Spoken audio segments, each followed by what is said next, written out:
What's up, everybody? Welcome into Payoff Pitch, Action Network's MLB betting podcast. We are presented by BetMGM, the king of sports books. Brendan Glasheen, joined by Sean Zerillo and Anthony DeBundo. If you listened during the regular season, this is your normal Tuesday crew. We are with you every weekday. This week, next week, as long as the playoffs are going on, we have an episode of Payoff Pitch. So if you are loving the October action, thanks for stopping by and thanks for being with us during the MLB postseason. If you haven't done so already, please leave a 5-star rating and a review. We have been picking our, well, not necessarily our favorites, but we've been picking someone who does leave a review and a 5-star rating, and we give away a free 1-year subscription to Action Pro. So we'll do that at the end of this week, reveal a winner on Monday. We've given out 2 winners so far. So again, thank you for tuning in. We've got game 2 of the NLCS tonight in Philadelphia. Aaron Nola toes the rubber for the Phillies. Merrill Kelly for the Diamondbacks. Zerillo, I got to go to DeBundo first on this one because, he's got the jersey on. He's all geeked up. They're up 1-0. I told DeBundo before we started the show, cashed out the Diamondbacks ticket. I feel good about it because the Phillies, they're a wagon. They win again. DeBundo, Aaron Nola on the mound tonight. Phillies on the money line at BetMGM, -165. Totals at 7.5. What do you got? Yeah, so I actually have nothing from a side and total perspective. I think that, Zerillo and I were just talking about the total. It has come down from 8 to 7.5. The Phillies money line is a little bit shorter than it was last night, which I do generally agree with because I think the gap between Wheeler and Gallen is smaller than the gap between Nola and Kelly right now. But, I mean, Nola is an interesting case because he really struggled up and down the course of the season overall this year. And then as you got into the end of the season, he started to tweak something with his delivery to try to get, fix the glove side issues he was having with his command on the fastball. And his last 4 outings, 6 innings, 2 runs, 6 hits, 8 strikeouts, no walks against the Braves. Then 6.2 innings, 8 strikeouts, no walks, 1 run against Pittsburgh. And then his 2 playoff outings have been pretty stellar against, the Marlins and then the Braves as well. He threw 7 innings scoreless against the Marlins, 3 hits, and then 5.2 with 2 runs and 1 walk and 9 strikeouts. So the strikeout minus walk numbers have spiked for Nola since he, tweaked that motion in his delivery. He's also gone to the slide step to try to control the running game more, something that they worked on with him in the August months. He tried it, didn't like it at first, then adjusted and now has been using it to try to keep the teams from stealing all these free bases on him, which against Arizona is going to be very important because this is the opportunity for Arizona to run. But from a matchup perspective or props perspective, I do like the under 1.5 walks for Nola, -140.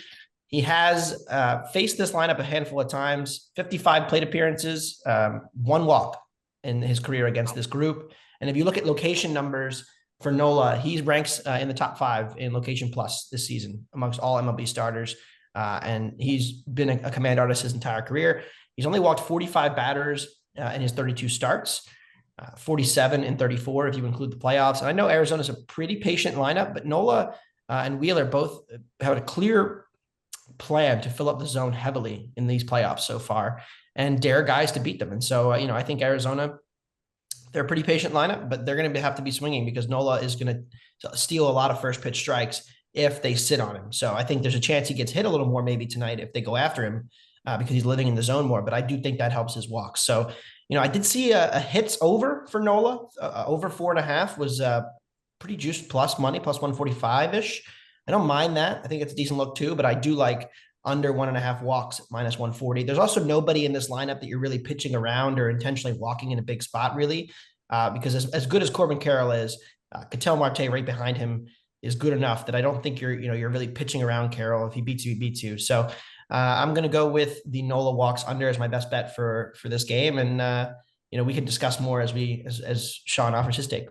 Yeah. So at BetMGM, the pitchers hit allowed tab Nola 4.5 +130 is the number they're offering there now. Zerillo, you note this in your write-up on actionnetwork.com in the app about the Diamondbacks. Can they run on this guy? Can they get to Aaron Nola and make something happen on the base paths? How do you handicap this game with the Phillies up 1-0 and Nola on the mound against Merrill Kelly? Well, they didn't run on Zach Wheeler at all in game 1. They never attempted a steal. They're not going to run on Ranger Suarez in game 3. Taijuan Walker and Aaron Nola do seem like the two targets that you would run against in this series. Both have allowed stolen bases at north of a 70% clip for their career. As Anthony mentioned, Nola going with a different mechanic for his pickoff move, or with runners on base, out of the not going to the windup, but out of the stretch to try to limit those stolen bases. And you do have two of the best defensive catchers or catchers at limiting stolen bases in this game. Gabriel Moreno was number one this year at preventing stolen bases. And JT Realmuto, since the start of the 2018 season, has double, as I said yesterday, the number of defensive runs saved against stolen bases as any other catcher. And Gabriel Moreno is right behind him. So these two catchers are both excellent at cutting down runners, and that does help the Phillies a bit in this series. The one thing that concerns me from a matchup perspective tonight, number one, the stolen bases against Nola, and number two, the home run rate. He allowed a career high 32 home runs this year, 1.5 per 9 innings. Career was closer to 1 per 9 innings, but it is a significantly higher home run rate than what Merrill Kelly has allowed the past 2 years. Kelly has been below 1 in his past 60 plus starts over the past 2 seasons. So we've discussed constantly the home run thing, but teams are now 16-2 in the postseason. We're not homering their opponents. The Astros lost yesterday, just the second team this postseason to lose when hitting more home runs than their opponents. I do view Nola as a better pitcher than Kelly, as Anthony alluded to. Do see a smaller gap between these two, as we had yesterday between Gallen and Wheeler. I think Wheeler is kind of, a tier or two above everybody else at this point. But in terms of the matchup, as I said, the home run thing concerns me. The Phillies do have better numbers against Kelly than the Diamondbacks have against Nola, but both, fewer than 70 plate appearances, not really a sufficient sample. In terms of prop bets that I like tonight, number one, Bryce Harper to walk again. Homered on the first pitch he saw in game one. Both Schwarber and Harper got a grooved fastball down the middle, absolutely smoked it. Zach Gallen did not throw another pitch in the strike zone to Harper the rest of the night.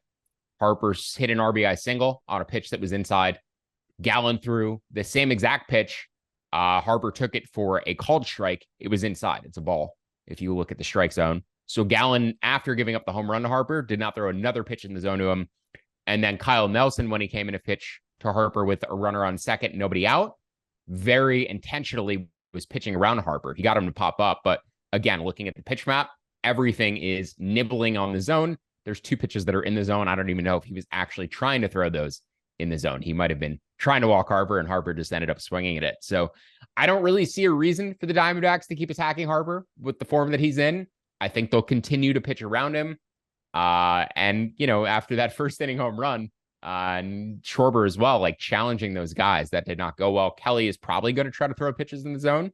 That is his style. He is more of a strike thrower. He has a 83 stuff plus rating, like well below average major league stuff, while Noah is league average stuff with excellent command. So challenging guys in the zone, probably not going to go well. And I think Harper is going to continue to be patient and rack up these walks unless he's getting something to hit. So Harper to walk, open minus 110 plus 100. It's now sitting minus 125. I like that up to about minus 140.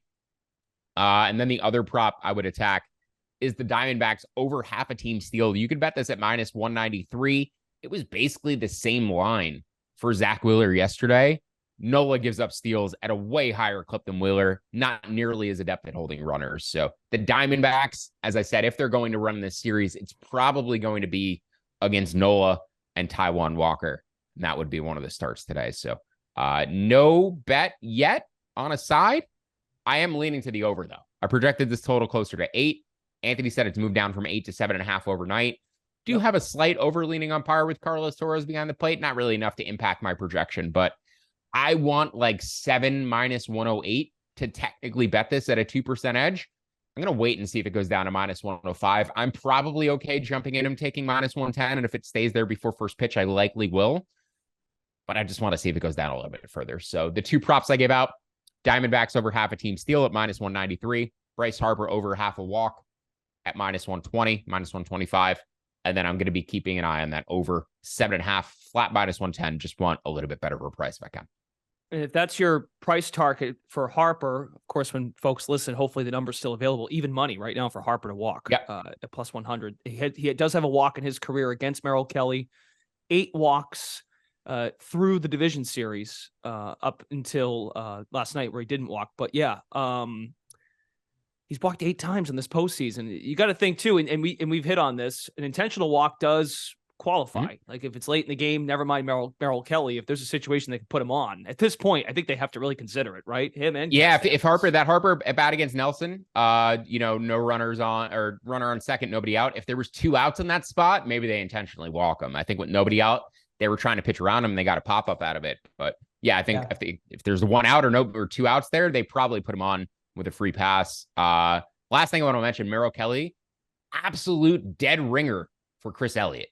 Cameraman from Groundhog's Day, the mayor of Schitt's Creek. I mean, it is uncanny. I cannot watch Merrill Kelly pitch without thinking he's Chris Elliott. So it's in my brain, and now it has to be in your brain too. So just needed to throw that out there.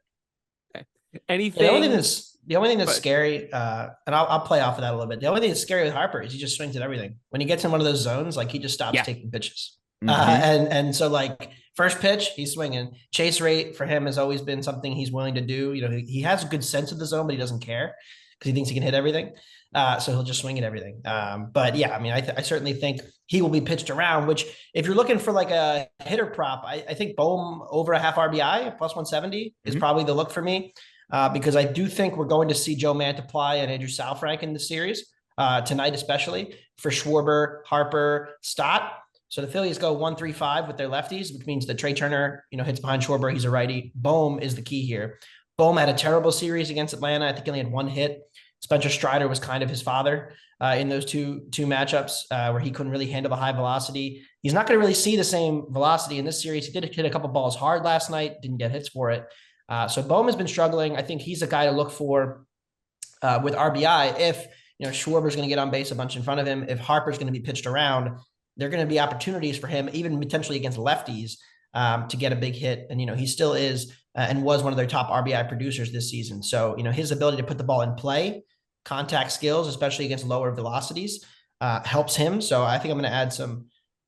I like Bohm over half RBI plus 170 is the best number I saw out there as of recording. So I think he's one to target because I think there's a good chance that you see like a Saalfrank come in for Harper, Bohm, and Stott. And he's going to see some off-speed junk ball from a lefty. So that's a good look for him in this matchup. And Turner, I like that, Anthony. That's really interesting with where he sits in the lineup between the 2 lefties. Yeah, he's probably going to get a lot of decent one at bat, or maybe 2 left-handers. So yeah. One thing I just want to note in Bohm in general. I'm really high on Bohm's potential as a hitter. I think this guy's going to be a 35 plus home run hitter, maybe as soon as next year. I think former 3rd overall pick, tons of power in college, like insane power in college, really good power in the minors.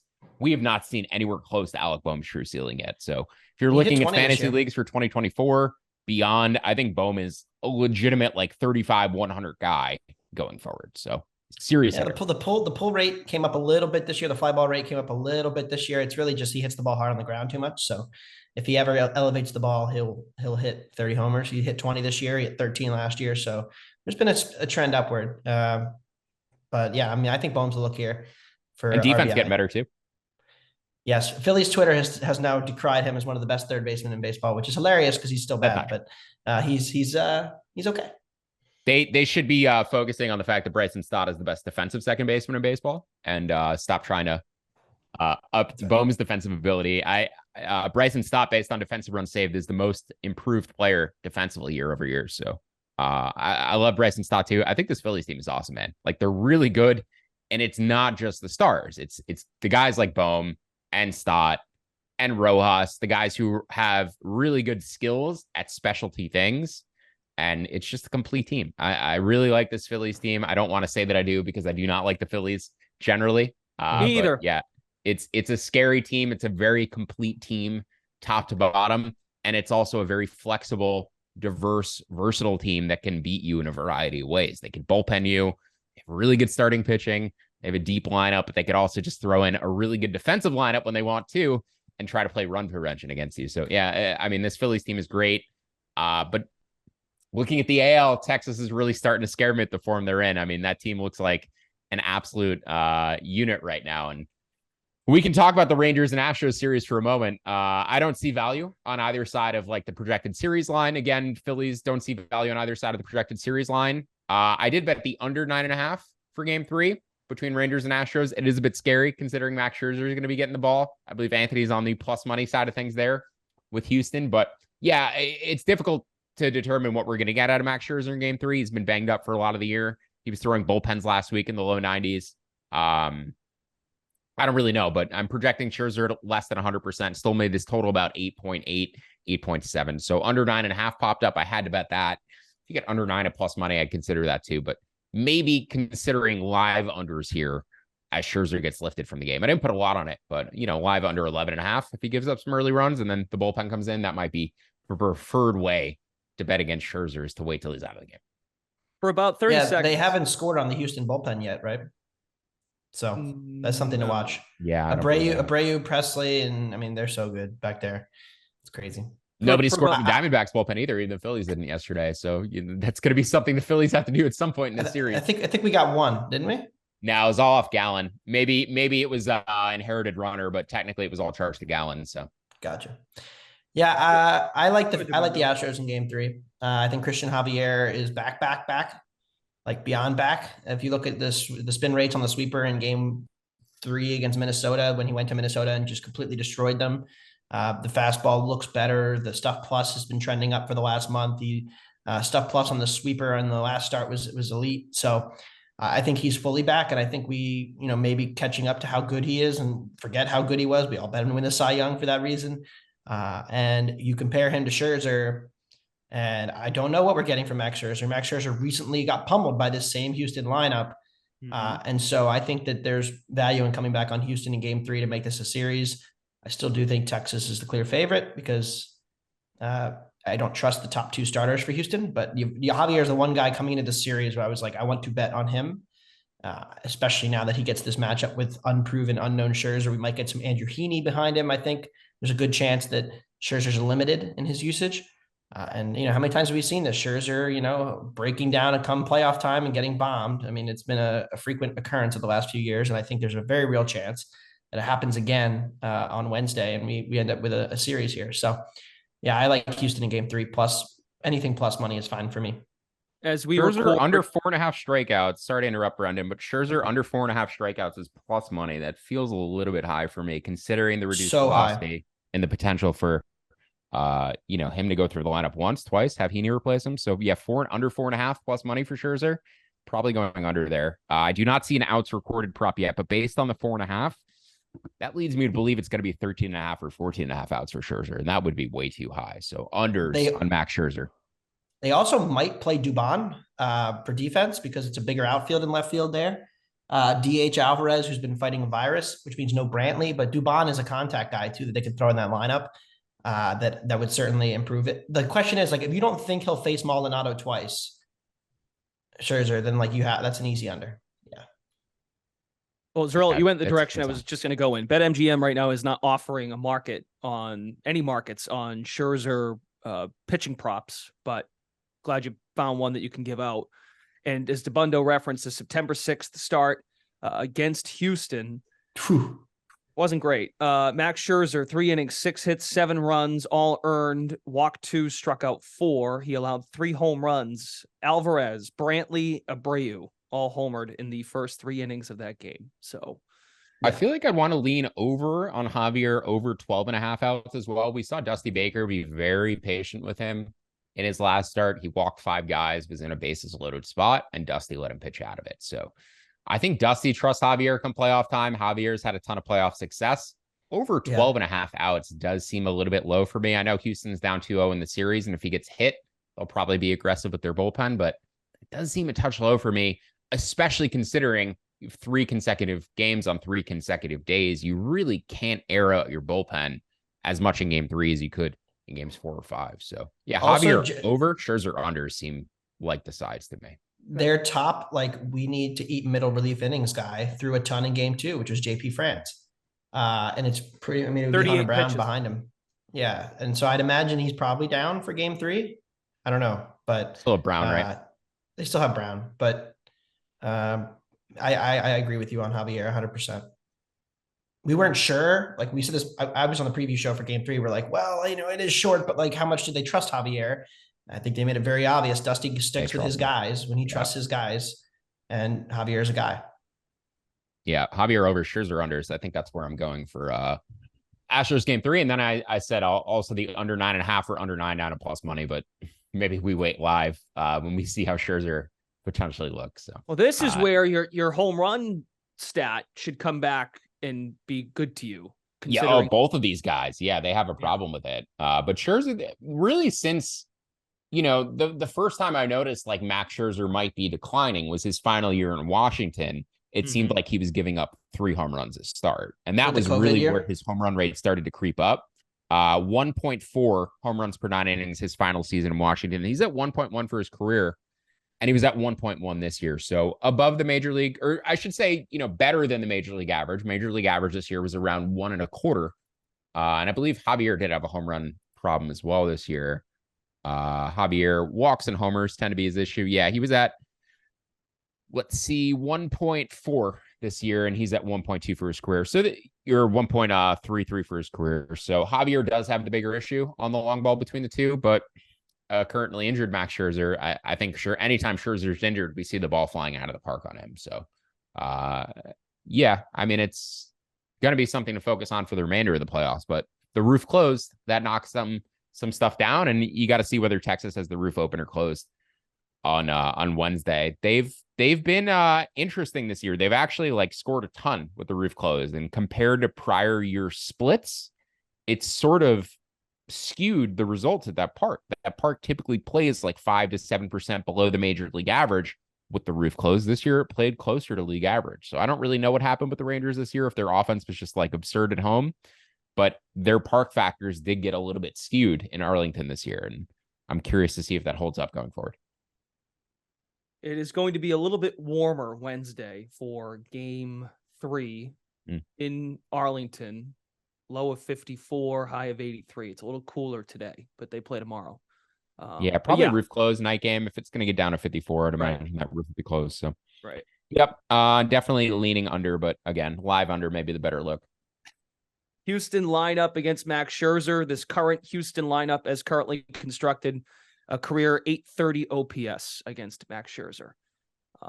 For a second there, for about 30 seconds of this podcast, I thought it was March and we were doing a Phillies season outlook episode for what it's worth. I mean, we were just diving. We already crowned these guys the champions the way we were talking to Bundo. I mean, we're talking about I didn't say anything next year.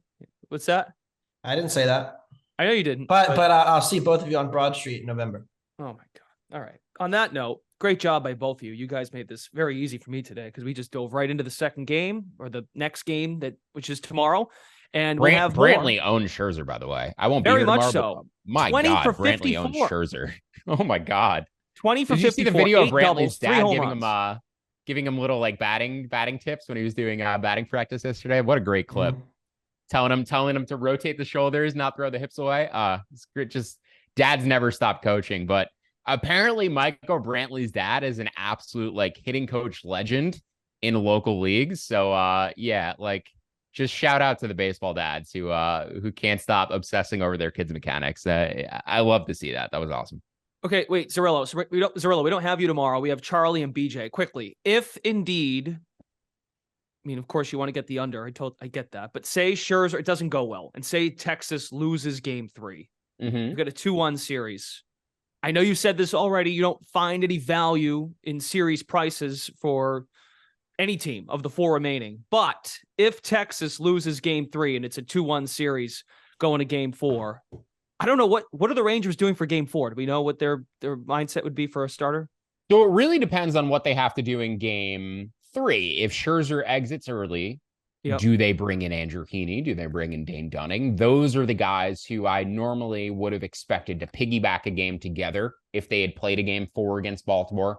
If they play or when they play a game 4 against Houston, I basically have it as a piggyback between Dunning and Heaney. You let each guy go through the lineup once with the righty, once with the lefty. And for the second guy, you're screwing up their splits, assuming they built their lineup to face the opposite-handed hitter. So, I think it's going to be a piggyback situation or a full bullpen situation, and then they get to turn things back over with Montgomery and Eovaldi, who have given them basically 6 strong innings every time they've thrown them out there. So, I think they bullpen it, but it really who they bullpen it with depends on who they throw in behind Scherzer in game 3. So, kind of up in the air, but that's what I would expect. Do you see like a different plan for them in game 4, Anthony? I think John Gray is going to start game 4. Oh, yeah.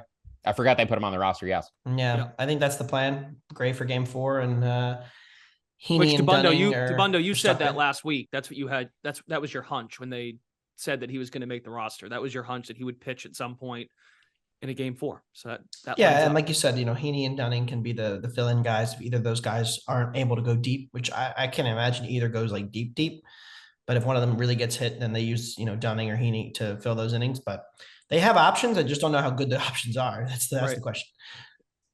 So my overall question is, you wouldn't play Houston plus 375 series winner right now. Well, here's the thing: if Scherzer is bad and Javier is good, which I do expect tomorrow.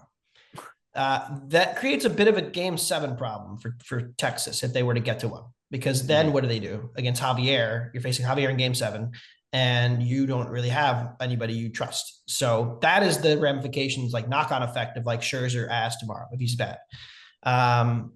So that's the question for me. I'm going to probably wait and see that. I mean, we're still going to get a pretty good plus money price on Houston, but then the other problem is like, do you trust Verlander and Valdez right now? Because I don't at all. Versus like I think Montgomery and Uvalde are better pitchers right now. So maybe if game 3 goes well for Houston, you take like a Houston in 7 exact prop or something. Maybe I'll hop on that. Yeah, I was about to say that. Yep. I was about to say I don't see how Houston wins 4 straight, but yeah. Okay. So I mean, granted, that's not that different from right now, Brendan. I have Houston at plus 400. If they win game 3, I'll make them like plus 240. So I would want, if they win game 3, I'd probably still want like plus 270-ish to bet them down 2-1. But as Anthony said, that winning exactly 7 games at this point, win 4-3. I don't see how they get through this series, winning 4 consecutive games, but winning 4 out of 5 and taking this in 7. Yeah, that might be the way to go at this point. If you're looking to jump in on Houston, betting them to win in exactly 7 games, because game 7 is going to be a pitching problem for the Rangers. I make Houston about 57%, assuming it gets to a game 7. So that's the one spot where they might be vulnerable, but they should probably put it away before then. So. Astros to win the series 4-3, BetMGM offering plus 575. That's what I would play. Yeah. Okay. That's much more appealing. Glad we got there. More fun tomorrow. Charlie and BJ stop by, and we'll have more breakdown of Texas and Houston. I'm just starting to get used to saying that. Houston and Texas. Yeah, you can't say Houston and Texas. You got to say Texas and Houston. It's the only way to do it. All right. You can find Zerillo and Dubundo in the Action app if they add anything else for tonight's game number 2 in the NLCS between the Phillies and the Diamondbacks, and anything they might add before. Dubundo just put Astros money line in the app. You can find anything else they add for that game tomorrow in the Action app. For those guys, Brendan Glasheen, thanks for listening, everybody. We're back. We're here every weekday. We're back tomorrow for Payoff Pitch. Action Network's MLB betting podcast. We are presented by BetMGM. Have a great rest of your Tuesday. We'll talk to you again tomorrow.